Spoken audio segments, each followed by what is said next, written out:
Sebentar Kak, sebentar Kak Atun, boleh kirim virtual pay? Apakah Boleh, Pak sudah siap? siap.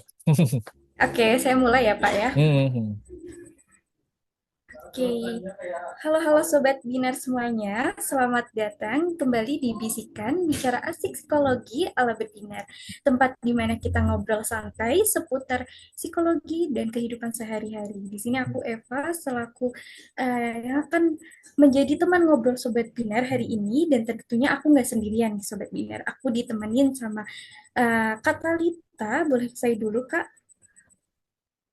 Halo, halo, halo Sobat Binar semua. Senang banget bisa balik lagi ke Bisikan di episode yang ke-22. Nah, kali ini kita bakalan ngobrolin topik menarik dan relevan banget buat Sobat Binar yang aktif di dunia kerja atau organisasi, yaitu mengubah stres kerja menjadi sukses dengan self-compassion. Dan kita di sini nggak sendirian nih, karena ada narasumber spesial yang sudah ahli di bidang ini, yaitu ada Kak Ramadhani Alkafi, SPSI, MPSI, psikolog. Selamat datang Kak Ramadhani. Halo Kak Talita, Kak Eva, terima Halo. kasih udah ngundang saya lagi. Gimana nih Pak kabar hari ini nih? Hmm, Hari ini cuaca mendung ya seperti biasa gitu. Kalau kesehatan ya serak-serak dikit tapi bisa di-maintain lah. Kalau teman-teman sendiri sehat semua? Alhamdulillah sehat Pak. Oke, yang Alhamdulillah sehat juga Kak. yang penting tetap jaga kesehatan ya. Lagi cuaca lagi jelek soalnya ini. Ya bener banget Oke. terkait dengan cuaca. Senang banget bisa ngobrol bareng Kak Kavi sore hari ini. Sebelum kita mulai, mungkin Kak Kavi bisa kenalan dulu dengan Sobat Binar Oke. semuanya secara lengkap nih Pak. Oke, terima kasih atas kesempatan yang diberikan Kak Eva, Kak Talita. Perkenalkan, saya Ramadhani Al-Kafi, biasa dipanggil Kafi ya sama teman-teman gitu. Saya merupakan lulusan Magister Psikologi Profesi di peminatan atau di majoring Industri dan Organisasi. Untuk pengalaman kerja sendiri, saya setidaknya sudah berkarir 2,5 tahun lah gitu. Nah, untuk yang pengalaman baru-baru ini, saya merupakan salah satu tenaga tim psikolog di sebuah organisasi yang berkecimpung di bidang outsourcing gitu. Dan di sisi lain saya juga merupakan salah satu tim psikolog yang ada di Perdipinar. Jadi kalau misalnya teman-teman eh, perlu apa namanya konsultasi atau misalnya mau berdiskusi, boleh banget sama psikolog-psikolog atau teman-teman apa namanya tim S1 yang ada di Perbinar gitu sih. Mungkin itu aja dari saya, Kak Eva. Oke, thank you banget nih Kak Kavi. Mungkin aku langsung ya Pak ya terkait Boleh. uh, buat ngobrol sore hari ini. Nah, Sobat Binar, siapa sih di antara kalian yang sering banget nih merasa burnout dan terlalu keras pada diri sendiri di tempat kerja nih terutamanya. Nah, atau terus merasa nggak cukup baik.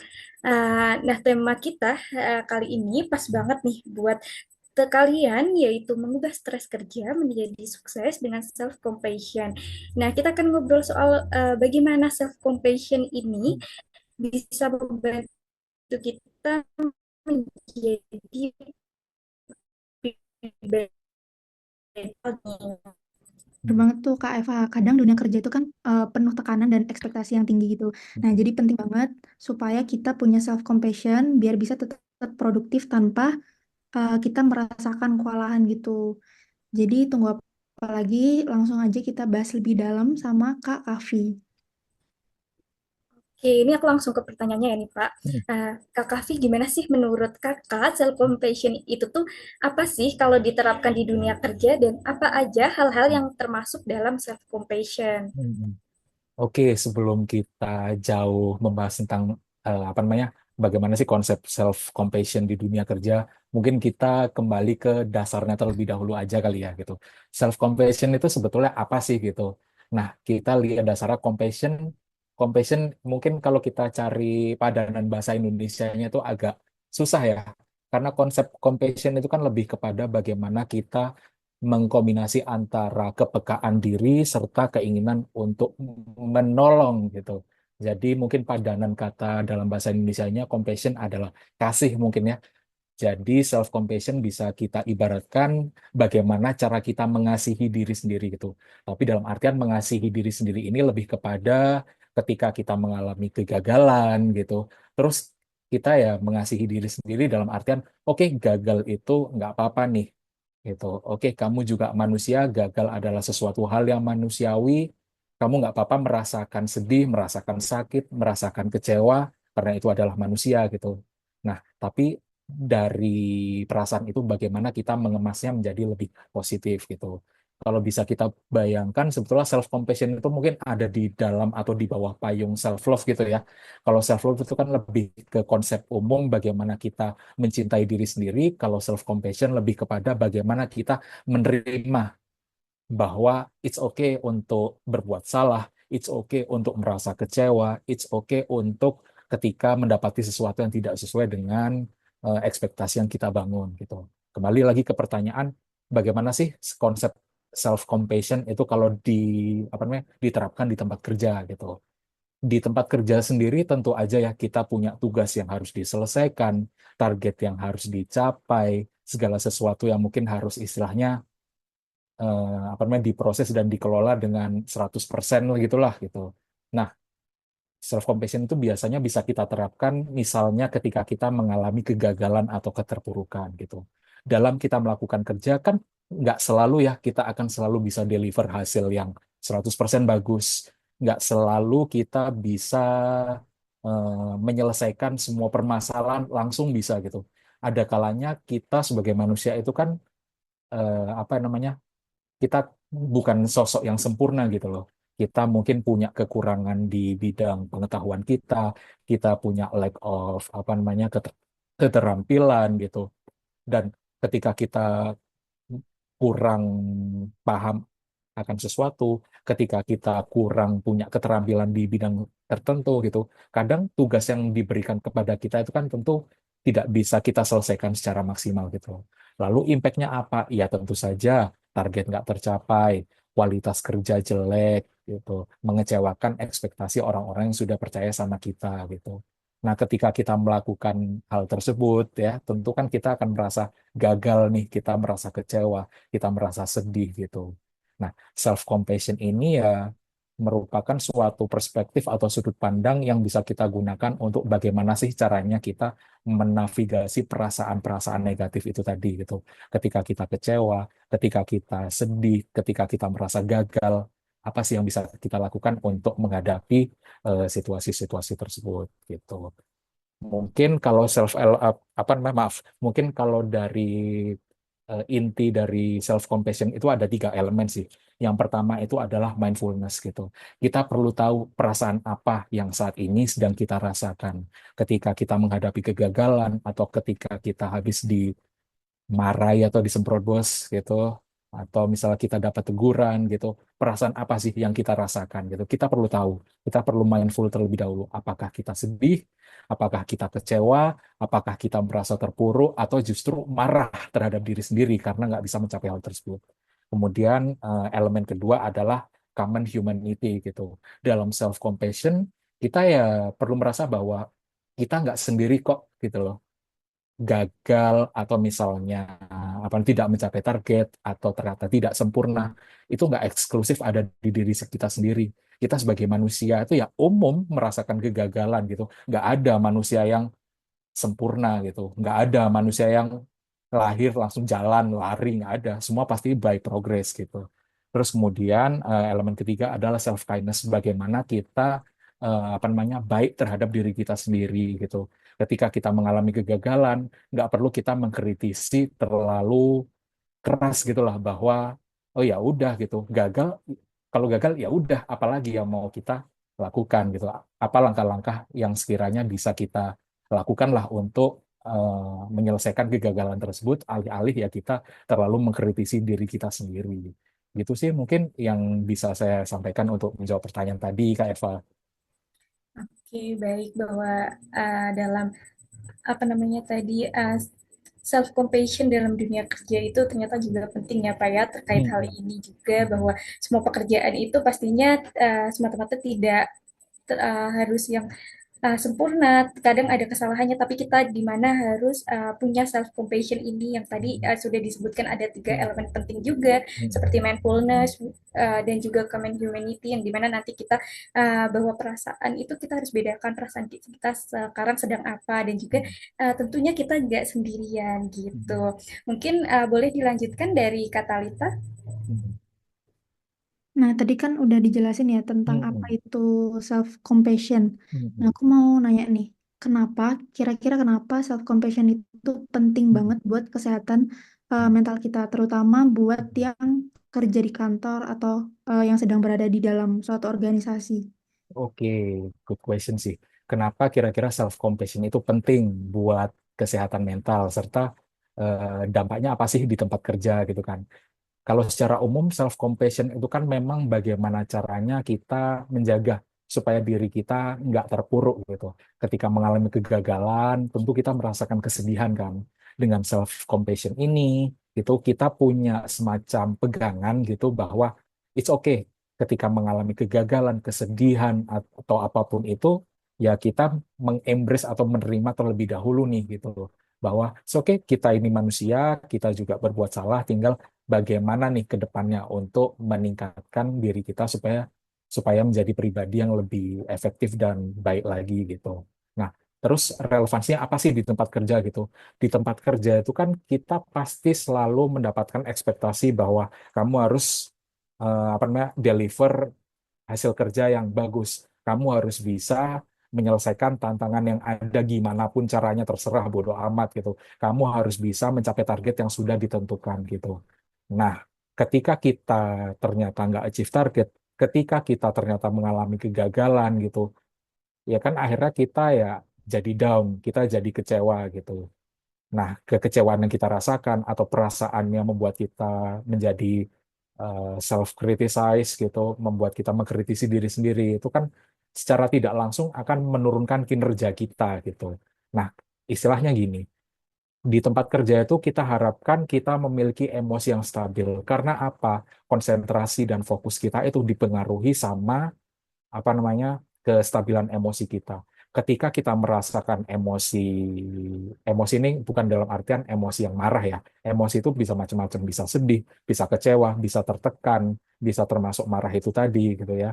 Ketika kita merasakan emosi gitu, tubuh kita itu bisa dibilang pinter gitu ya. Fokus kita itu secara tidak langsung akan termakan oleh ketidakstabilan emosi itu supaya emosi kita balance. Dampaknya apa? Ketika fokus atau konsentrasi kita itu terserap untuk menyelesaikan ketidakstabilan emosi tadi, akhirnya konsentrasi kita di tempat kerja itu menjadi turun gitu. Instead of kita berkonsentrasi penuh untuk menyelesaikan tugas-tugas yang ada secara apa namanya efektif gitu untuk mencapai target yang besar gitu. Akhirnya juga karena fokusnya itu tadi apa namanya terserap, ya akhirnya kita tidak memberikan fokus yang cukup dan akhirnya penyelesaian tugas itu justru menjadi tidak terselesaikan dengan baik gitu loh. Misalnya karena kita lagi capek atau exhausted, kan ya secara fokus kita akan menyelesaikan rasa exhausted itu terlebih dahulu kan. Kita kabur misalnya buka Shopee, buka apa namanya scroll-scroll IG gitu. Itu kan salah satu cara untuk mengendalikan atau menyetabilkan emosi kita gitu. Fokus kita kan akhirnya teralihkan untuk proses bagaimana kita menstabilkan emosi itu tadi. Akhirnya apa? Garapan nggak kegarap kan. Harusnya garapannya 1 jam selesai, ternyata molor jadi 2-3 jam gitu. Makanya itu tadi ya, ketika kita merasakan kegagalan atau ternyata, ih nggak bisa, susah nih gitu. Ya udah kita menerima dulu bahwa kita adalah manusia yang, ya kita manusia yang nggak sempurna gitu. Ya, terus kemudian instead of apa ya kita meruminansi atau kita terlalu mengkritisi diri kita harus ini kita terima dulu diri kita, fokus kita tetap kita jaga di pekerjaan supaya pekerjaan itu selesai dulu gitu. Istilahnya ya kita menunda gitulah apa namanya fokus terhadap perasaan-perasaan kita tambal sedikit dengan nggak apa-apa, kamu manusia, kamu apa berhak untuk berbuat salah, gimana caranya kita menyelesaikan permasalahan itu tadi ke depannya, lanjutkan tugas yang ada gitu sih. Oke, jadi dengan kita memiliki self compassion yang baik, jadi kita bisa istilahnya memvalidasi perasaan bahwa memang manusia itu wajar untuk mengalami kegagalan Mm-mm. gitu. Jadi Mm-mm. ketika seseorang dihadapkan di dunia kerja yang pastinya Mm-mm. juga banyak naik turunnya, kayak Mm-mm. targetnya nggak tercapai atau yang lain sebagainya, Mm-mm. kita itu bisa mengendalikan emosi tersebut supaya tetap stabil dan bisa konsentrasi ke hal-hal yang memang itu menjadi fokus kita gitu ya Kak ya. Betul kata kita. Oke, mungkin boleh lanjut ke Kak Eva Kak. Oke, ini semakin ngobrol kita semakin seru nih, Kak Kavi. Aku juga Hmm. pengen lebih tahu banyak nih. Nah, aku pengen Hmm. tahu nih, Kak Hmm. Kavi sendiri pernah nggak Hmm. sih ngerasa susah buat menerima diri sendiri, dan apalagi pas lagi banyak tekanan di tempat Hmm. kerja. Nah, kalau pernah gimana sih, Pak, cara Hmm. mengatasinya nih, Kak? Oke, ini ceritanya aku curhat gitu ya. Jadi lebih ke gini sih, dalam artian aku sebagai manusia ya, juga tentu masih dalam perjalanan bagaimana aku menerapkan self compassion terhadap diriku sendiri gitu. Bagaimana caranya aku mengasihi diriku sendiri. Salah satu tantangan untuk menerapkan self compassion ini justru ada pada orang-orang yang perfeksionis gitu. Orang-orang yang punya standar tinggi, memastikan bahwa apapun harus dikerjakan dengan sempurna gitu. Pilihan orang perfeksionis itu cuma dua, sempurna atau nggak usah dikerjakan sama sekali, gitu kan? Ya. Nah, dengan self compassion ini bagaimana dinamikanya di dalam diriku itu lebih kepada ya udah, maksudnya kalau ternyata kamu melakukan sesuatu nggak sempurna gitu, nggak apa-apa gitu. Itu adalah salah satu proses pembelajaranmu. Kalau kamu nunggu dirimu sempurna, ini aku ngomong sama diriku sendiri ya. Kalau kamu nunggu dirimu sempurna, mau sampai kapan nunggunya gitu. Yang ada malah kamu selalu menunda-nunda pekerjaan, kamu apa namanya memastikan bahwa kamu siap dulu, kamu punya pengetahuan yang tepat dulu, kamu terampil dulu, baru bisa deliver pekerjaan. Ya akhirnya kamu kapan ngerjainnya gitu. Kalau boleh cerita sih, self compassion itu ini momen yang cukup kurasakan ya. Ketika kemarin ikut proyek gitu, dan di proyek itu aku harus memproses sebanyak 15 laporan gitu. Nah, dari 15 laporan ini harus kuproses dan diriku yang benar-benar perfeksionis itu tadi. Akhirnya garap laporannya tuh benar-benar lama gitu. Satu laporan itu bisa setengah hari sendiri untuk memastikan bahwa ini laporan perfect nih gitu. Padahal ya user kan nggak mau tahu. Pokoknya dalam 3 hari udah selesai loh ya, kayak gitu. Nah, akhirnya aku juga di-push, diingetin sama teman-temanku yang lain, eh nggak usah perfect-perfect deh, pokoknya selesai 15 laporan itu gitu. Akhirnya dari situ kan aku overwhelm sendiri gitu. Aku akhirnya juga minta tolong ke temanku, gimana ya enaknya, aku bisa menyelesaikan ini nggak ya sesuai dengan waktu yang sudah ditentukan. Ya dengan meminta tolong itu tadi ya, akhirnya aku dapat ceramah kayak gini. Udahlah, yang penting selesai. Kamu nggak perlu menerapkan perfeksionismu sekarang. Ya, terapkan di tempat lain. Jangan sekarang. Kamu harus tahu ada waktu yang harus kamu kejar gitu. Nah, dari situ ya aku belajar untuk menerima diriku. It's okay untuk menyelesaikan atau mengerjakan sesuatu nggak secara perfect dengan standarku yang tinggi gitu. Dan aku akhirnya juga sadar bahwa ternyata user itu punya standar nggak setinggi standar yang aku punya gitu loh. Jadi ya istilahnya buat apa gitu aku menerapkan standar, misalnya aku punya standar di angka 10, user itu mintanya cuma 8 gitu. Aku deliver 10, ya bagus. Tapi kalau yang dikorbankan adalah penyelesaian tugas, ya buat apa gitu kan. Akhirnya dari situ ya udah aku selesaikan, meskipun aku nggak merasa puas dengan hasil pekerjaanku, tapi di situ aku tetap bisa deliver laporan sesuai dengan target yang ditetapkan gitu. Dan di situ pun juga user ya puas-puas aja gitu loh.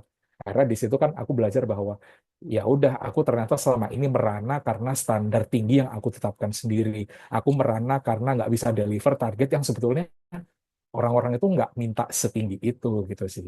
Mungkin ya proses perjalananku bagaimana aku ngelola self compassion di dalam diri itu ya kurang lebih seperti itu sih Kak Eva.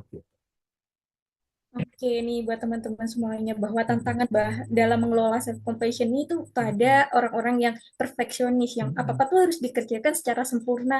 Nah, Mm-mm. harus dikerjakan sempurna atau enggak sama sekali nih tipe Mm-mm. orang perfeksionis ini. Nah, aku juga setuju sama Mm-mm. Pak Kak Kahfi tadi bahwa Mm-mm. kalau kita nunggu diri kita ini tuh sempurna, kapan lagi kita bakal mulai gitu. Mm-mm. Jadi buat teman-teman semuanya, walaupun kita belum sempurna, kita mulai aja dulu. Dan Mm-mm. perfeksionis ini nggak melulu tentang gimana kita harus mengerjakan secara perfect, tapi gimana kita harus menyelesaikannya. Nah, mungkin dari Kak Talita punya pertanyaan lain nih, Kak. Mm-mm. Ini Kak, berbicara tentang yang tadi ya lanjutannya tadi, Mm-mm. aku tuh pengen nanya, Mm-mm. kadang ada nih orang-orang yang bilang kalau misal self Mm-mm. compassion itu bikin kita kelihatan lemah atau kurang profesional. Ini Mm-mm. mungkin karena mereka terlalu banyak mewajarkan kegagalan kali ya, makanya Mm-mm. stigma-stigma ini muncul. Mm-mm. Nah, pertanyaan aku, Mm-mm. gimana cara ngadepin stigma yang kayak gitu Kak? Oke, yang mungkin perlu kita sadari itu gini sih, dalam artian ketika kita melakukan self compassion, kita bukan bersikap permisif terhadap kegagalan yang kita miliki gitu. Dia lebih kepada gini, kita menerapkan self compassion itu untuk menerima diri kita terlebih dahulu. It's okay untuk gagal, it's okay untuk nggak sempurna. Tapi kita juga perlu untuk melihat bahwa dari kegagalan ataupun ketidaksempurnaan yang kita hadapi atau dari kekecewaan yang kita rasakan, tindak lanjutnya itu apa gitu sih. Mungkin ya bagi beberapa orang yang menerapkan self compassion itu kan bisa juga sebagai excuse ya untuk melakukan pekerjaan dengan serampangan, dalam artian ya manusiawi kok untuk berbuat salah gitu. Tapi kan sebetulnya nggak gitu. Self compassion itu lebih kepada bagaimana kita menerima diri kita terlebih dahulu, menerima kegagalan kita, tapi tidak lanjutnya apa nih gitu. Terus bagaimana menghadapi stigma-stigma itu tadi gitu. Ya sebetulnya ketika kita menghadapi, ih nggak profesional, ih masa mewajarkan kegagalan, ih masa dikit-dikit minta dibelas kasihi gitu. Ya kita hadapi saja bahwa ya memang aku ya memang kapasitasku seperti ini. Aku masih perlu belajar gitu. Kedepannya aku punya tekad untuk bisa menyelesaikan semua itu tadi. Ya kita dalam menghadapi stigma itu kita perlu tunjukkan apa sih tindak lanjut dari self compassion yang telah kita lakukan gitu. Gitu sih Kak Talita. Jadi nggak kita serta merta menerima kegagalan itu kayak ya udah aku gagal gitu. Yang penting adalah Mm-mm. tindakan lanjutnya setelah Mm-mm. mengalami kegagalan itu kita harusnya bisa Mm-mm. menjadikan hal tersebut menjadi apa namanya dasar buat kita terus berkembang gitu ya Kak ya. Betul Kak Talita. Oke, gimana Kak Eva? Kira-kira? Oke, aku juga punya pertanyaan lagi nih untuk Kakak. Mm. Nah, aku penasaran juga nih, Kak. Mm. Kalau misalnya ada yang baru mulai coba belajar nih terkait Mm. dengan self compassion, Mm. apalagi di tempat kerja ya, Pak, Kak, Mm. yang kadang tuh bikin stres. Apa Mm. sih langkah awal yang paling gampang buat memulainya nih, Kak? Oke, langkah awal ya untuk melakukan self compassion itu tentu ya kembali ke tiga key elemen itu tadi ya. Kita mindful dulu gitu. Dalam artian kita perlu tahu nih perasaan apa yang kita rasakan gitu. Karena kalau kita sendiri nggak tahu apa yang kita rasakan, kita sendiri nggak punya gambaran lengkap atau gambaran komprehensif terkait dengan apa yang sebetulnya menjadi kendala dari dalam diri kita itu, ya bagaimana kita akan melakukan self compassion itu tadi gitu. Kata kuncinya di mindful, terus kemudian keberanian diri kita untuk mengembrace atau menghadapi bahwa ya kamu punya kamu sebagai manusia nggak sempurna gitu, dan itu nggak apa-apa. Yang menjadi tantangan dan langkah awal itu tadi sih mungkin lebih ke bagaimana kita mindful terhadap kondisi diri kita dan mau menerima diri kita bahwa it's okay sebagai manusia untuk melakukan kesalahan. Tapi bagaimana kita bangkit atau bertindak supaya kesalahan tersebut tidak kita lakukan lagi ke depannya. Gitu sih Kak Evan. Oke, baik Kak. Aku juga setuju banget bahwa untuk memulainya itu terkait self compassion kita harus paham dulu terkait dengan mindfulness yang perlu tahu kita bahwa perasaan kita tuh sedang apa sih? Apakah kita sedang senang atau sedang sedih atau sedang emosi dan juga keberanian diri kita untuk menghadapi hal-hal baru gitu. Mungkin dari Kak Talita ada pertanyaan lebih lanjut Kak? Waduh Kak, kayaknya makin dalam aja ini pembahasan kita, makin seru nih self compassion ini.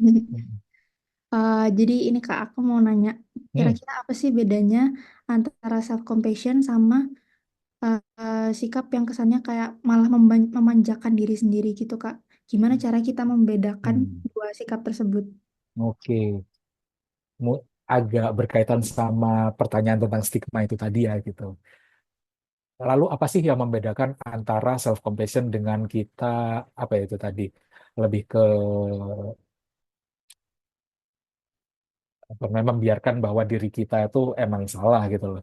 Yang membedakan adalah self compassion itu ya kita lebih memvalidasi perasaan yang kita miliki gitu. Kita mengembrace bahwa kita sebagai manusia punya kesalahan atau nggak perfect gitu.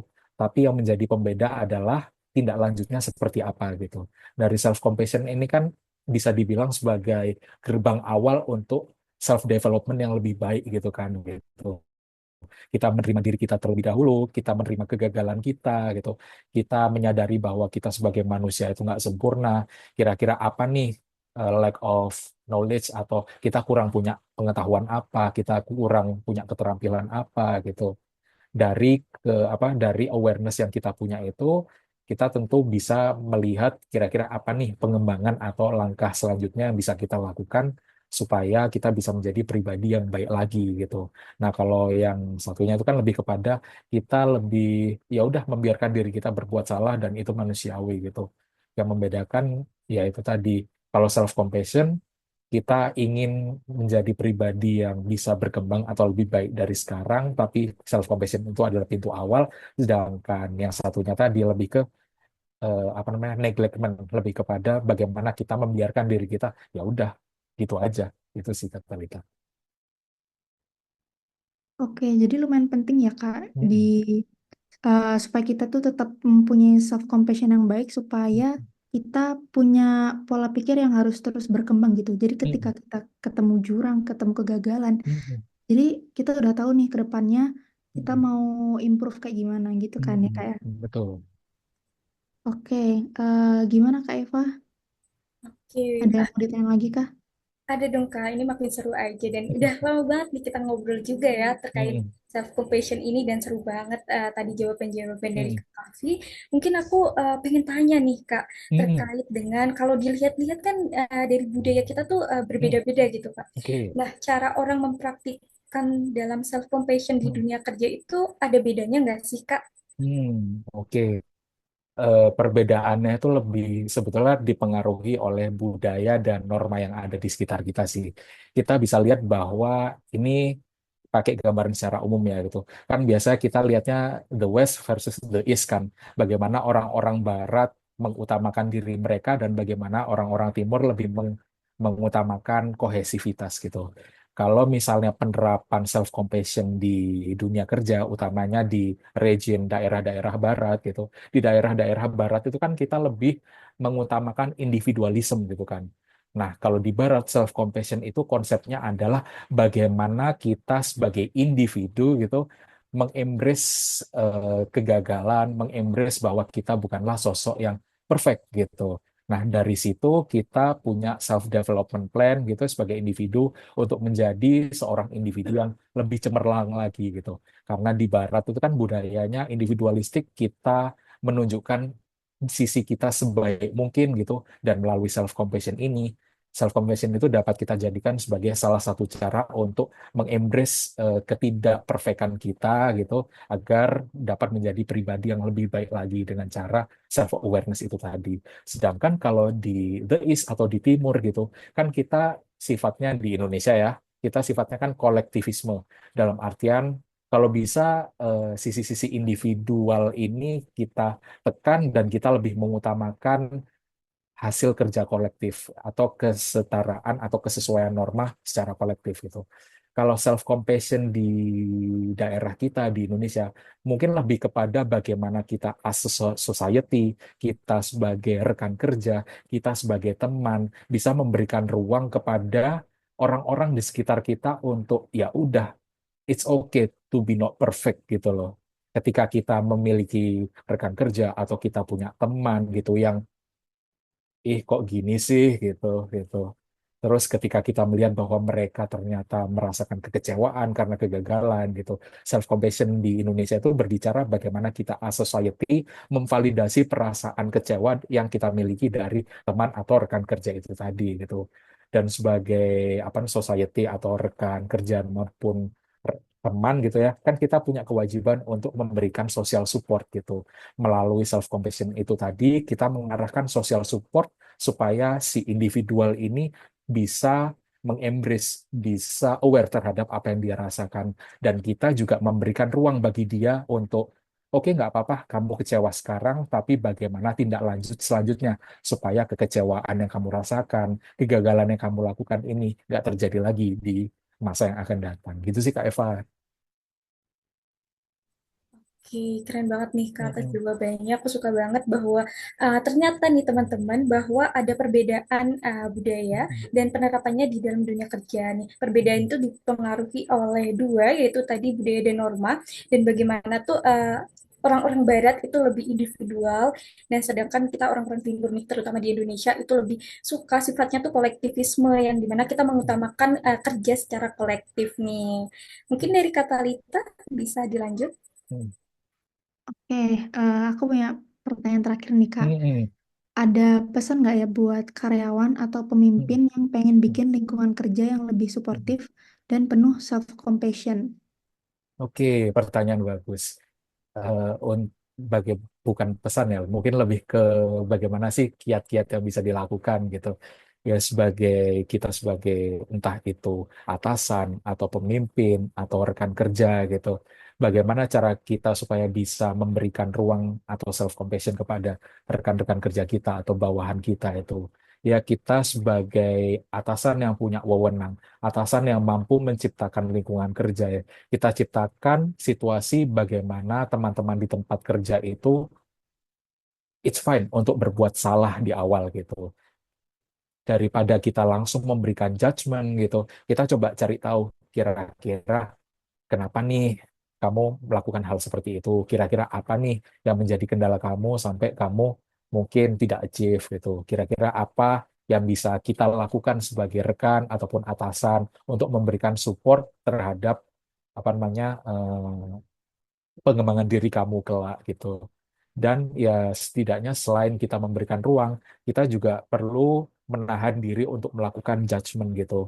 Dalam artian sekali berbuat salah langsung kita label, ih ini karyawan nggak becus gitu. Sebisa mungkin kita tahan penilaian itu terlebih dahulu. Instead of judgment kita lebih kepada know apa know deeper, tahu lebih dalam, kita mencari tahu gitu.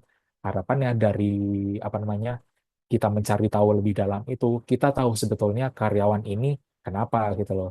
Kan bagi beberapa orang mungkin self awareness itu bukan sesuatu yang mudah untuk dilakukan karena setiap setiap orang itu kan punya citra atau gambaran diri eh, sempurna mereka. Mereka punya self modeling bahwa aku orang yang seperti ini, aku nggak cacat, dalam artian cacat itu aku nggak punya imperfection gitu loh. Nah, kita sebagai rekan kerja atau sebagai manajer perlu menciptakan ruang, perlu memberikan apa namanya dukungan bahwa gimana sih caranya supaya teman-teman ini itu apa namanya aware terhadap gambaran kondisi dari diri mereka itu tadi gitu. Jadi selain kita menciptakan ruang untuk it's okay berbuat salah, tapi yang penting tindak lanjutnya gimana, kita menahan diri dari melakukan judgement di awal, instead of kita lakukan penggalian apa namanya informasi yang lebih jauh gitu, serta kita memberikan ruang dan dorongan agar orang-orang itu berani menghadapi imperfection yang mereka miliki gitu. Karena bagaimanapun kan kita menunjukkan diri kita baik di tempat kerja maupun di masyarakat adalah gambaran diri sempurna kita gitu. Nah, ketika kita melakukan kegagalan sebetulnya kan kita menunjukkan ternyata orang ini nggak sesempurna ini nih. Yang menjadi ketakutan adalah gimana sih orang kalau melihat imperfection yang kita punya gitu. Apakah jadi kecewa, apakah jadi hilang respect gitu kan. Itu kan sebetulnya perasaan yang perlu kita sadari bahwa apa sih yang menjadi ketakutan kita ketika kita menunjukkan sisi imperfection kita gitu kan. Nah, sebagai kapasitas kita entah itu pemimpin ataupun rekan kerja, ya kita dorong dan ciptakan safe space bahwa kamu nggak apa-apa menunjukkan sisi imperfectionmu gitu. Kita bersama-sama memberikan ruang untuk menunjukkan sisi imperfection dan kita juga bersama-sama belajar bagaimana kita meningkatkan diri kita supaya sisi imperfection tadi bisa kita perbaiki gitu sih. Oke, jadi yang aku tangkap itu untuk menciptakan lingkungan kerja yang mementingkan self compassion itu, yang pertama itu menciptakan situasi yang menyatakan bahwa ya nggak apa-apa kalau misalkan gagal dan mengimbris seseorang tersebut untuk memberikan ruang kenapa kok bisa gagal dan cara memperbaikinya gimana. Terus sikap selanjutnya untuk menghadapi kegagalan itu gimana. Terus yang kedua itu adalah penting untuk tidak menjudge orang yang mengalami kegagalan tersebut.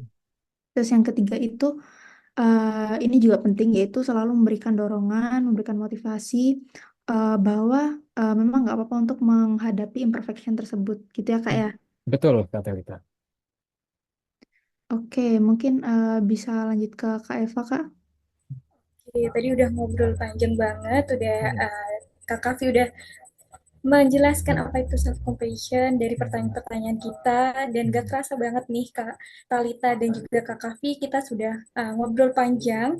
Nah, banyak banget insight yang luar biasa hari ini. Terima kasih banyak untuk Kak Kavi yang telah berbagi ilmu dan pengalamannya. Sebelum kita tutup, mungkin Kak Kavi ada pesan penutup nih buat Sobat Binar sekalian. Selalu ya kan ada pesan penutup, padahal udah tahu nih aku nggak jago bikin pesan penutup. Mungkin pesan penutup yang bisa aku sampaikan lebih ke gini sih. Ini aku pakai quote-quote yang biasa banyak seliweran, entah itu di TikTok atau di Instagram aja ya. Embrace your imperfection, gitu sih. Gitu. Karena ya, walaupun kalimat penutup embrace your imperfection itu kayak ala remeh gitu aja kan semua orang juga tahu bagaimana caranya menghadapi ketidaksempurnaan gitu. Tapi nggak semua orang itu berani untuk menghadapi ketidaksempurnaan dari diri mereka gitu. Beranilah menghadapi imperfection yang kita miliki supaya kita aware terhadap gambaran diri kita yang senyatanya seperti apa. Kalau kita sendiri nggak aware dengan gambaran diri kita, siapa lagi yang bisa aware gitu kan? Gitu sih Kak Eva. Mungkin. Waduh, ini katanya Kak Kavi nggak jago bikin kata-kata penutup, tapi embrace your imperfection itu udah Hmm. menggugah emosi banget Hmm. nih. Nah, Sobat Binar, jangan lupa untuk mempraktekkan self-compassion ini di tempat kerja, karena ini bisa membantu kita untuk tetap produktif sekaligus tetap bahagia. Oh iya, sebelum selesai ada informasi menarik nih untuk Sobat Binar dari Kak Talita. Apa sih Kak? Nah, Sobat Binar ini tahu nggak sih sebenarnya kalau misal si Berbinar ini punya banyak layanan keren, mulai dari konseling bersama psikolog hingga layanan psikotes. Selain itu, ada juga Berbinar Plus, layanan one package yang lengkap banget buat kalian yang ingin belajar dan berkembang. Yuk cek info lebih lengkapnya di Instagram @berbinar ya. Oke, itu dia Sobat Binar. Sekali lagi terima kasih banyak untuk Kak Kavi yang sudah berbagi ilmu. Nah, semoga episode ini bisa membantu Sobat Binar untuk lebih menerima dan menyayangi diri sendiri, terutama di dunia kerja nih Sobat Binar. Oke, dan jangan lupa untuk dengarkan bisikan di episode-episode lainnya ya. Kita akan kembali lagi dengan topik seru lainnya.